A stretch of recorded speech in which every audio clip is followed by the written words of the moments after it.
Baik adik semua, sahabat-sahabat semua, kita akan sekarang mencoba mengenali tentang induction motor 3 pas ya, motor induksi 3 fasa. Di sini kita ada sebuah motor induksi fasilitas dari SMK Setiabudi Rangkas Bitung ya. Dan kita pun sekarang di depan kita ada motor induksi dengan nameplate seperti begini. Dia 3 pas induction atau motor induksi 3 pas ya, 3 pas induction motor, motor induksi 3 fasa. Kemudian dengan 4 kutub ya. Kemudian setengah horsepower, kemudian dengan 0,37 kilowatt ya dayanya, kemudian dengan temperatur yaitu 40 derajat Celcius. Ketika dihubungkan segitiga itu sebesar 220 volt, dan ketika dihubungkan bintang atau star 380 volt. Dan ini adalah nomor serinya ya. Kemudian juga ini adalah hubungan bintang segitiga. Nah, kita nanti akan mencoba mengontrol motor ini, penghasutannya ya, penghasutan bintang segitiga. Tapi untuk itu dulu untuk pengenalan tentang motor induksi ya.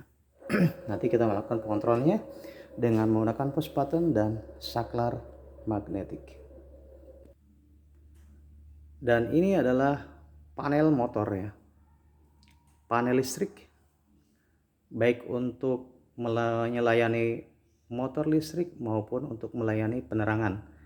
Ini pada satu box panel ini yang berada di SMK Setiabudi Rangkas Bitung.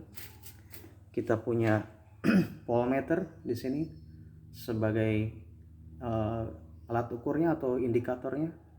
Kemudian ini adalah frekuensi meter, dan ini adalah ampere meter karena dia di dalamnya adalah 3 pas ya, 3 pas. Jadi ini ampere meter untuk R, dan ini ampere meter untuk S, dan ini ampere meter untuk T, RST ya. Kita lihat di sini. Nah, ini adalah MCB ya, MCB 3 pas yang ada di panel kita ini, panel di SMK Setiabudi Rangkas Bitung jurusan teknik listrik. Ini kita punya MCB 3 pas ya, ini connectionnya. Di fungsi MCB itu adalah ada dua ya. Yang pertama, apabila terjadi over circuit ya, jadi terjadi hubung singkat ataupun terjadi tegangan lebih ya, kita MCB ini yang akan bekerja dan dia akan trip. Atau juga terjadi beban lebih ya, terjadi beban lebih kalau misalkan bebannya terlalu besar dan tidak sanggup untuk dilayani dengan daya yang udah disesuaikan, maka MCB ini akan trip. Ini ya. Kemudian di sini ada juga MCCB mode circuit breaker atau MCB utamanya. Ini juga kita masih menggunakan patron lembur atau sikring juga. Nah, ini sikring sebetulnya fungsinya satu, yaitu apabila terjadi short circuit atau hubung singkat orang bilangnya, maka dia akan trip patron lembur ini sehingga rangkaian akan aman. Nah, ini ya. Kemudian ini di dalamnya adalah input pada voltmeter tadi, pada ampere meter dan frekuensi meter ya. Kemudian di sini ada line indikator juga, lampu indikator dan potensionya. Di SMK Setiabudi juga kita memiliki perangkat PLC ya, atau lebih dikenal dengan namanya Programmable Logic Control. Nah, ini PLC untuk praktek ya. Kita punya PLC merek Mitsubishi. Di sini kita bisa menggunakan program logic control sebagai pengganti pensaklaran secara komputerisasi ya. Dan ini juga salah satu miniaturnya ataupun trainernya ya, trainer dari PLC kita untuk praktek di SMK Setiabudi Rangkas Bitung. Dan ini kita punya kontaktor ya. Kita punya kontaktor. Ini bisa digunakan untuk sebagai saklar ya, saklar magnetik. Kita kenal dengan saklar magnetik karena dia prinsipnya menggunakan prinsip elektromagnetik. Jadi kalau kita misalkan dimasukkan sumber tegangan, maka dia akan beroperasi ya. Dan perlu sahabat-sahabat ketahui bahwa dalam kontaktor itu dia punya dua jenis saklar ya, atau dua sistem. Yang pertama kita kenal dengan namanya NC dan NO ya. NC itu apa? Kita kenal dengan namanya NC itu adalah normally closed ya.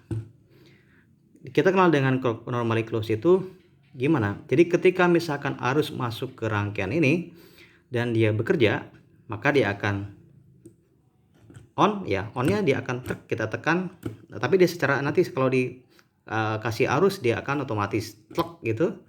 Kemudian di dalam rangkaian pada kontaktor ini ketika dia normally close, dia akan terbuka. Dan yang kedua, kalau dia normally open, ketika dia aktif maka akan terhubung ya. Akan terhubung. Begitu sebaliknya kalau misalkan dia off ya, maka yang close ini akan nyambung lagi, sedangkan yang open akan terbuka. Nanti kita insya Allah akan kita praktekkan bagaimana sistem kerjanya. Nah, perlu sahabat-sahabat ketahui, ini kita punya kontaktor ya khusus ya. Ini kontaktornya tipenya SN21 ya.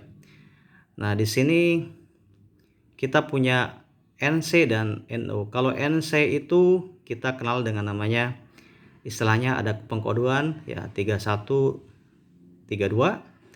2122.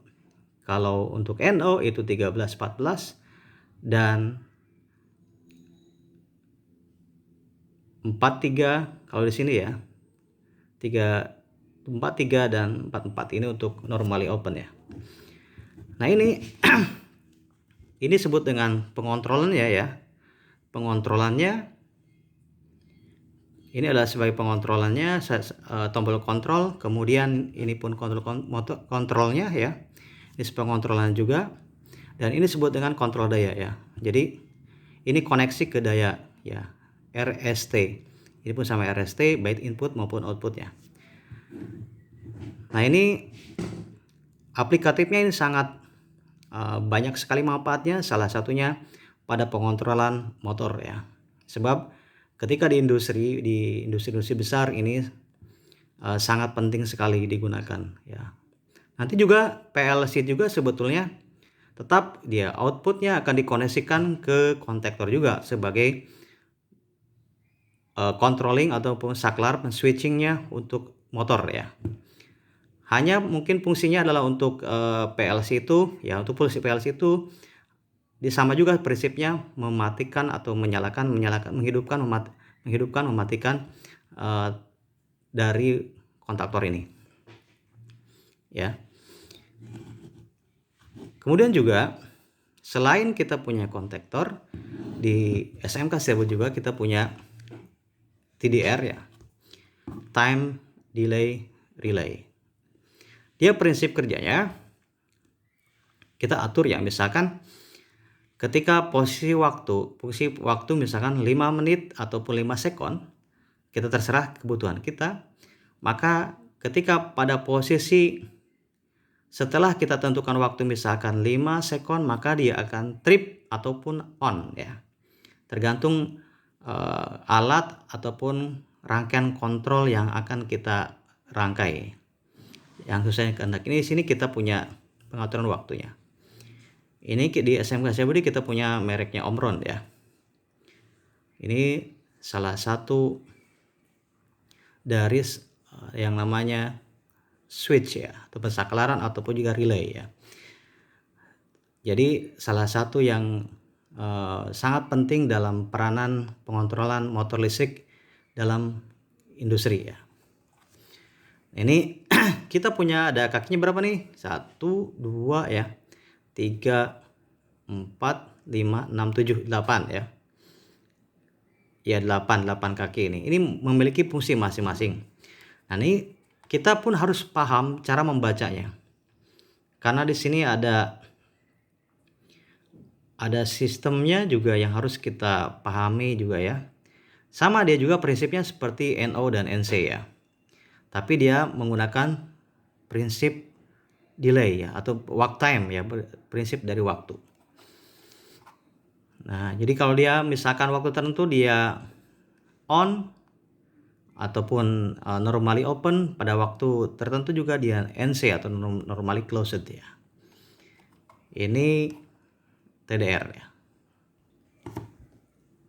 Komponen pasif linear juga kita punya ya di setiap praktek kelistrikan. Kita pun pasti disuguhkan dengan yang namanya tekanan atau hambatan resisten ya. Ini kita gunakan resistor ya. Resistor itu sebenarnya ada berbagai macam resistor ya. Ini resistor biasa kita kenal ya, kita ada pengkodean warnanya. Nanti kita pelajari lebih lanjut ya bagaimana cara-cara untuk membaca nilai dari gelang-gelang ini ya. Gelang dari resistor. Kemudian juga ada sebetulnya resistornya adalah resistor variabel, jadi hambatannya bisa kita atur, besar kecilnya bisa kita atur. Yang berikutnya ini adalah kapasitor ya. Kapasitor. Kapasitor ini sangat besar manfaatnya dalam teori kelistrikan ya. Salah satunya dia menyimpan arus listrik ya.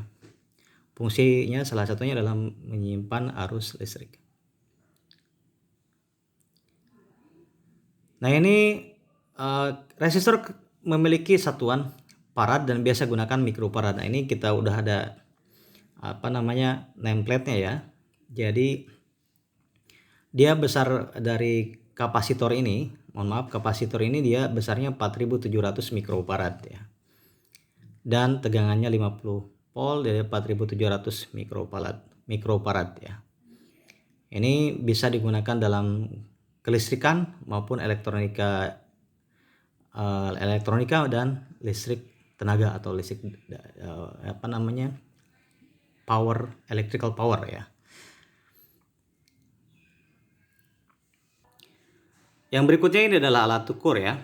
Alat ukur pasti sahabat-sahabat semua udah tahu ini adalah multimeter ya, atau multitester, multimeter biasa yang di listrik digunakan. Kalau seorang teknisi pasti harus tahu dan harus bisa menggunakan alat ukur ini dan cara membacanya. Nanti di lain waktu Pak Dian akan memaparkan bagaimana cara membaca alat ukur yang benar ya. Ini multimeter ini kalau kita misalkan dia punya semacam switch ya. Ketika kita mengukur tegangan ya, ketika kita ingin mengukur tegangan AC, maka kita harus pindahkan dulu tombolnya ini. Dan yang akan kita ukur pun harus tahu ini tegangannya apa besar apa kecil ya.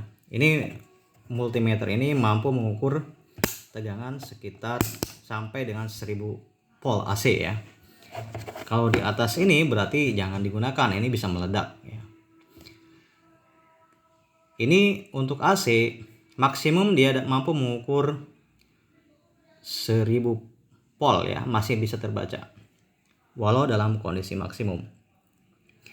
Dan berikutnya itu dia pun mampu paling minimal ya, paling kecil itu sebesar 10 volt AC, harus bolak-balik. Sama juga di DC ya, dia juga maksimum ya, maksimumnya 1000 volt. Sama bahayanya DC juga kalau misalkan besar ya. Nah, ini juga sama sampai dengan 0,1 ya, 0,1 volt masih bisa terbaca ya. Ini disebutnya range-nya ya, range dalam mengukur. Batasan ukur ya, batas ukur dari sebuah alat ukur ini. Ini juga dapat mengukur ya hambatan ya. Dia dapat mengukur hambatan atau resisten atau tahanan ya. Ini sampai 10 kali ya. Nanti kita bisa baca di sini posisinya, misalkan berapa nilai hambatan pada sebuah sebuah tahanan ya. Sebuah tahanan kita bisa ukur yang atas ada simbol ohm, itu kita gunakan. Nanti di lain waktu insya Allah Pak Dian akan mencoba bagaimana kita menggunakan alat ukur ini. Kemudian juga kita bisa ukur juga arus listrik ya. Arus listrik kita pun bisa gunakan ini DC ya, tapi di AC. Maka perlu diperhatikan ketika mengukur arus listrik, tegangan listrik, tahanan listrik ya, kita pun harus mengukur apa dia itu sumbernya AC atau DC. Sebab kalau ketukar bisa merusak alat ukur ini. Nah, ini adalah kalibrasinya ya. Kalibrasinya kita ini untuk mengkalibrasi atau dari alat ukur ini. Salah satunya ini juga menyetingnya ya. Semoga bermanfaat.